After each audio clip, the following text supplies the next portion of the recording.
دیکھیے سلیم، حالت احرام میں عورت کے سامنے دو حکم آتے ہیں۔ ایک حکم یہ ہے کہ عورت کے چہرہ جو ہے اس سے کپڑا مسلسل لگنا نہیں چاہیے، اور دوسرا حکم یہ ہے کہ اس کا چہرہ جو ہے وہ نامحرم مردوں کو نظر نہیں آنا چاہیے۔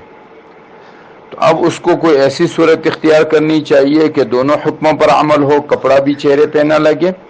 اور چہرہ بھی جو ہے نامحرموں کو نہ دکھے۔ تو اب اس کے لیے ایک صورت تو یہ ہے کہ وہ کیپ سر پر پہن لے اور اس کے سامنے پردہ لٹکا دے تاکہ کپڑا چہرے پہ نہ لگے، اور اگر عمر بڑی ہے اور اس میں گھٹن ہوتی ہے، سانس بند ہونے کا خطرہ ہے،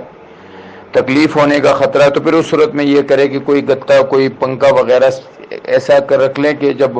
زیادہ بھیڑ ہو، مرد ہو، تو اس کو چہرے کے سامنے لائے تاکہ چہرے کو لوگ نہ دیکھ سکیں۔